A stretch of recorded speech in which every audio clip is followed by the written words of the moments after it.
Assalamualaikum warahmatullahi wabarakatuh. Waalaikumsalam warahmatullahi wabarakatuh. Halo Sobat Abah, perkenalkan nama saya Dinda Nur Aini, mahasiswa Prodi Akuntansi Universitas Islam Yusuf. Kali ini kami akan membahas mengenai penerapan hukum berdasarkan Pancasila. Saya tidak sendirian di sini, ditemani oleh di sebelah saya ada dosen Universitas Islam Yusuf yang bernama Abah Abdillah Sani. Kemudian di sebelah kiri dosen saya ada. Ya.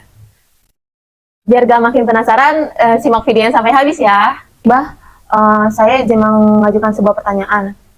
Pada kesempatan kali ini, yang saya ketahui, penerapan Pancasila dalam interaksi sosial ini memiliki tujuan untuk menciptakan masyarakat yang adil dan harmonis. Menurut Abah, apakah penerapan Pancasila itu dapat memperkuat hubungan individu antar masyarakat yang multikultural? Oke, baik. Kalau kita lihat setiap masyarakat itu pastinya kan lebih banyak yang heterogen ketimbang yang homogen. Artinya banyak variasinya, baik dari suku, dari agama, dari ras dan sebagainya. Dan juga pada dasarnya setiap kelompok-kelompok itu memiliki budayanya sendiri-sendiri. Orang Jawa itu dalam budayanya, kalau mereka berbicara, mereka lebih banyak menggunakan konteks artinya isyarat. Orang Jawa itu biasanya dalam berkomunikasi mereka cenderung tidak berterus terang. Jadi orang diminta untuk menangkap apa sih maksudnya gitu. Sebagai contoh misalnya pada waktu tahun 1965 ketika pemberontakan PKI digagalkan, ya, terus kemudian kan banyak orang PKI yang ditangkap. Lalu komandannya itu bertanya kepada Harto waktu itu, Pak, kita sudah menangkap sekian banyak orang, ini mau di penjara di mana nih? Kan Pak Harto hanya tersenyum lalu menjawab, siapa mau ngasih makan? Itu udah isyarat itu. Artinya apa? Orang-orang itu diapain? Dimusnahkan. Iya kan, siapa mau ngasih makan? Oh, matiin aja udah. Nah, banyaklah terjadi pada waktu itu memang orang-orang dari kelompok komunis ini yang bunuh. Jadi nggak perlu ngomong langsung bunuh aja, enggak, tapi cuma cukup bilang pakai bahasa yang harus ditangkap maksudnya apa. Orang Jawa seperti itu. Jadi banyak apa yang mereka maksud tidak terungkap secara langsung, tapi orang harus nangkap konteksnya. Itu akan beda dengan cara komunikasinya orang-orang dari Pulau Sumatera, terutama orang Batak. Orang Batak itu ngomong ya apa adanya, dia itu biasa terus terang. Berarti kan berbeda. Kalau orang Jawa nggak terus terang karena apa? Mereka beranggapan ngomong terus terang itu railo, bagus. Sedangkan kalau orang Batak mengatakan bahwa kalau orang ngomong itu pakai konteks nggak terus terang itu berarti nggak jujur. Jadi mereka lebih merasa jujur kalau ngomong belak-belakan. Kan di sini ada konteks yang berbeda. Ya, ada suatu pemahaman yang berbeda antara orang Jawa dengan orang Batak, sehingga kalau dalam masyarakat mereka berkumpul masing-masing berpegang pada pendapatnya sendiri, mungkin akan terjadi saling curiga. Kan itu berpotensi untuk terjadi suatu kesalahpahaman, ya kan? Maka kemudian berbagai macam kultur, berbagai macam kebiasaan, kebiasaan dan keyakinan agama yang berbeda itu dalam interaksinya dalam masyarakat harus saling memahami. Disinilah peranan dari Pancasila. Ya. Pancasila mengatakan bahwa sila pertama ketuhanan yang Maha Esa. Berarti dalam interaksi kita dalam masyarakat itu ya hendaknya masing-masing kelompok agama yang mendasarkan diri pada ajaran agamanya masing-masing. Dan berarti nggak usah saling ngenyek, nggak usah saling menghina, nggak usah saling membuli, karena masing-masing kan beda. Masalah sila kedua kemanusiaan, Ya berarti kita dalam bergaul ini jangan, yang pertama jangan juga saling mengejek lah, jangan suka saling mengejek, saling menghibah, saling membuli, saling apa, merendahkan satu sama lain. Ya kita kan, apalagi kalau kita kembali ke sila tadi, berdasarkan agama kita semua manusia itu sama kan. Yang beda tuh, yang membuat dia beda adalah ketakwaan, ya kan gitu. Artinya kita tidak boleh membeda-bedakan antara pribumi dengan keturunan. Misalnya sepanjang yang bersangkutan memang merasa berjuang Indonesia juga, tapi kalau dia udah keturunan terus dia bela tanah leluhurnya, sementara dia kemudian merendahkan pribumi, itu harus diingatkan, yang itu nggak benar. Sila kedua juga misalnya apa ya, katakanlah kalau di sini kita banyak komplek-komplek orang yang katakanlah lebih mampu daripada perkampungan atau perumahan BTN kan. Kalau kita di BTN kan guyup ya, gotong royong, di kampung juga begitu. Tapi kalau perumahan tertentu kan seolah-olah nggak kenal satu sama lain, individualis, ya kan. Dengan tetangga sebelah rumahnya belum tentu kenal, ya kan. Terus yang harus dipertanyakan ketika ada hari-hari nasional misalnya, ada Agustusan atau apa, mereka itu ikut terlibat nggak atau masa bodoh? Kalau memang rasanya nggak peduli dalam begitu, ya jangan tinggal di Indonesia lah, kembali aja ke negara kamu. Maksudnya begitu kan. Sepanjang dia ada di Indonesia, cari makan di Indonesia, ya haruslah paling tidak menghormati hari-hari nasional kita. Ikut perang juga kagak, memerdekakan Indonesia. Ketika Indonesia kemudian merdeka, kamu berjaya di sini dengan ekonomi yang ini yang baik, lebih baik dari pribumi, punya macam-macam, sementara pribumi kamu rendahkan. Itu sering menjadi permasalahan tuh seperti itu. Makin kesini orang makin sadar, makin aware. Jadi harus mengutamakan kemanusiaan dalam rangka apa? Dalam rangka menjaga persatuan, ya kan.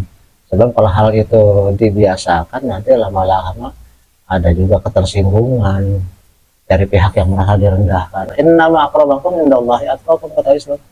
Orang yang paling mulia sisi derajatnya di sisi Allah adalah orang yang takwa. Nggak ada itu dengan keturunan-keturunan. Bahkan dalam Al-Quran sendiri disebutkan bahwa Muhammad itu bukanlah seorang bapak di antara kami. Dia adalah Rasul. Dan pergaulan juga sila kemanusiaan itu mengingatkan kita supaya berperilaku yang wajar, normal, sebagai orang yang derajat sama dalam rangka menjaga persatuan. Sebab kalau kita sudah meninggi-ninggikan diri sendiri dan menjatuh-jatuhkan orang, lama-kelamaan terjadi pembangkangan, terjadi penentangan, dan ujung-ujungnya bisa perang fisik. Dalam musyawarah juga begitu. Musyawarah dalam arti kita sehari-hari biasakan untuk ya apa ya, ngambil keputusan nggak individualis. Di mahasiswa di kelas, mau ngapain kita kelas ini, kan biasanya mau musyawarah. Seperti kamu datang sini kan juga, wah sahur jam 10, ya kan, tapi Nida maunya saya jam 10 masuk gitu kan. Karena bermusyawarah kan akhirnya. Musyawarah tuh bagaimana nih, kita mau jam 8 aja enggak gitu kan. Iya, berarti kan kita bernegosiasi, akhirnya semuanya mau walaupun masih ngantuk ya, walaupun belum sempat sarapan, paksa-paksain jalan demi apa, demi supaya semuanya.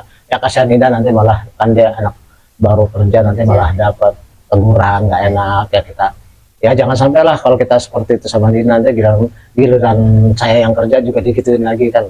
Berarti kan dalam rangka musyawarah itu ada orang yang saling menimbang. Kalau saya begini gitu kan, nanti jangan-jangan saya begitukan juga sama orang, kan begitu takutnya kan. Kalau semuanya kawannya belum pada kerja kan nggak mungkin nggak kerja terus, suatu saat juga kerja, tentu akan membutuhkan bantuan orang lain.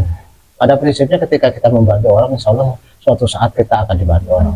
Ketika kita meringankan beban orang lain, suatu saat beban kita diringankan juga. Entah bukan dari dia, saya ditolong sama Nadine, tapi belum tentu Nadine nanti akan membalas gitu.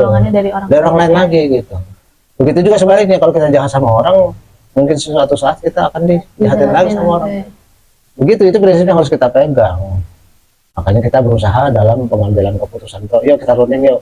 Jangan sampai ada keputusan yang menguntungkan satu pihak dan merugikan pihak lain. Gitu. Oke, yang kemudian juga kita hendaknya apa namanya dalam bermasyarakat itu ya berkeadilan sosial. Misalnya apa ya, kalau kita merasa mampu, bantulah ini apa tetangga. Ya kan, kalau tetangga gak ada hajatan ya kita paling nggak nimbrung lah, bantu-bantuin pindahin meja, pindahin bangku gitu.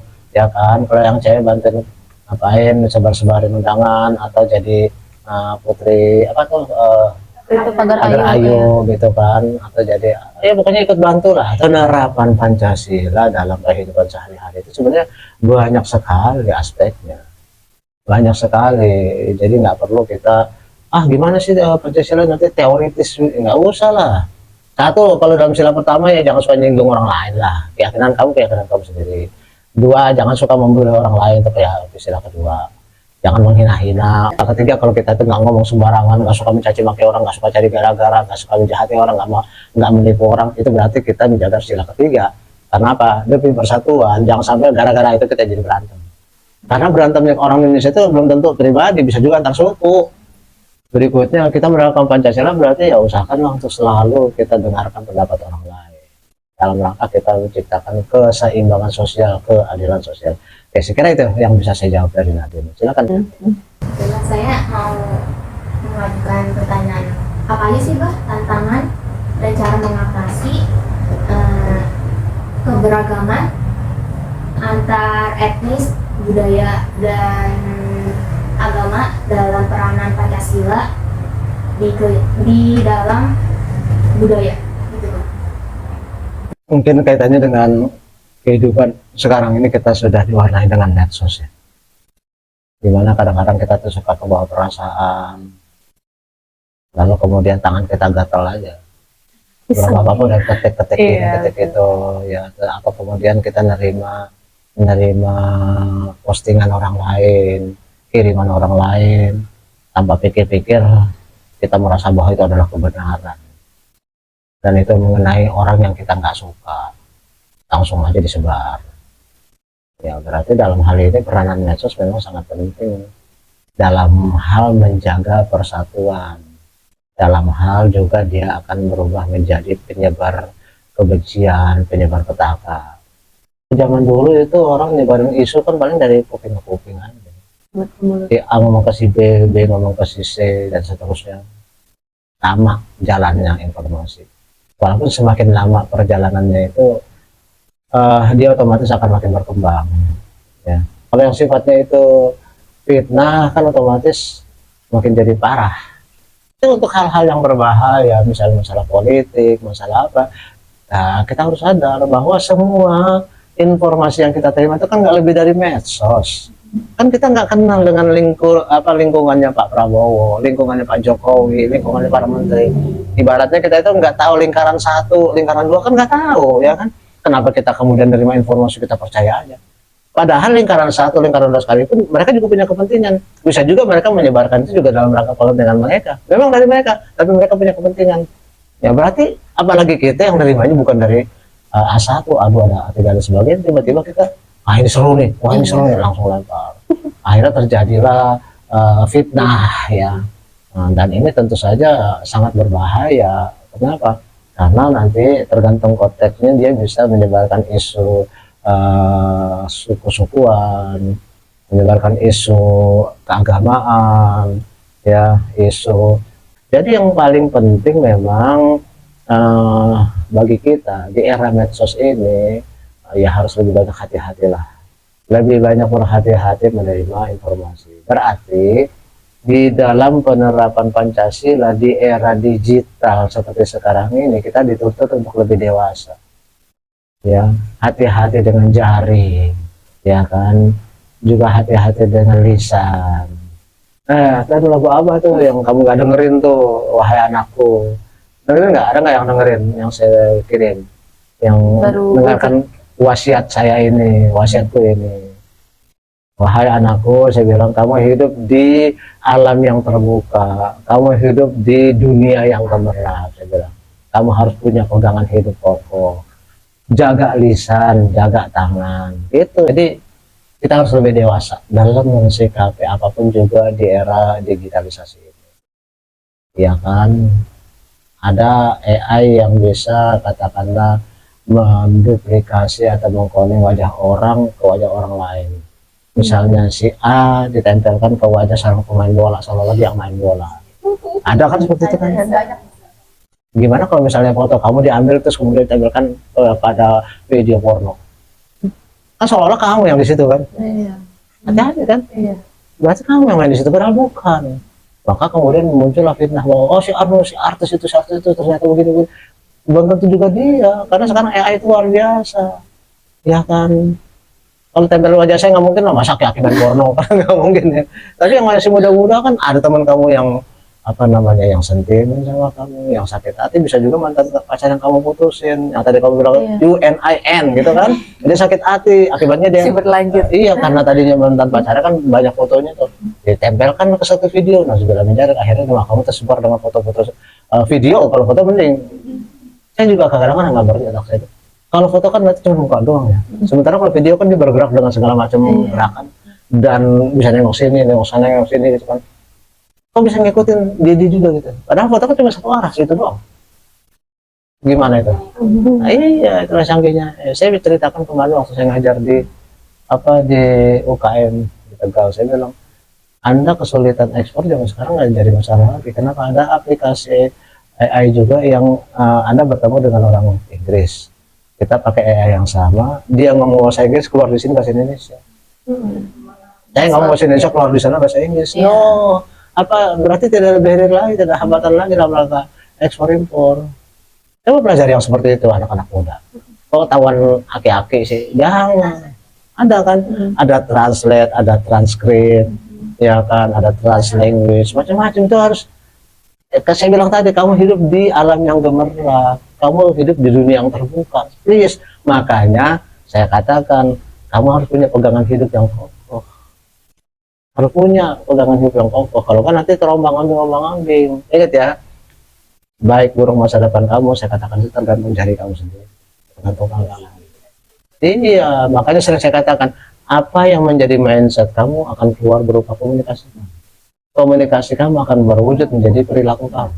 Perilaku kamu ulang-ulang akan lama-lama menjadi kebiasaan kamu. Kebiasaan kamu itu akan menentukan masa depan kamu. Oke, kembali ke laptop, berarti kita bicara tentang penerapan Pancasila. Sebenarnya apa yang sudah digariskan dalam 5 sila itu ya gampang sekali untuk kita temukan dalam praktek kehidupan sehari-hari. Tergantung kita mau nggak, gitu. Mau nggak menjalaninya dengan baik. Oke, saya kira nggak perlu berpanjang-panjang, sudah ada kira-kira inti yang bisa kita sampaikan. Silakan tutup. Ya, podcast dari kami, kesimpulannya yaitu kita bisa menerapkan nilai-nilai Pancasila dalam kehidupan sehari-hari di era digitalisasi, dan kita harus bisa menjaga diri menggunakan sosial media. Sekian, terima kasih. Wassalamualaikum warahmatullahi wabarakatuh.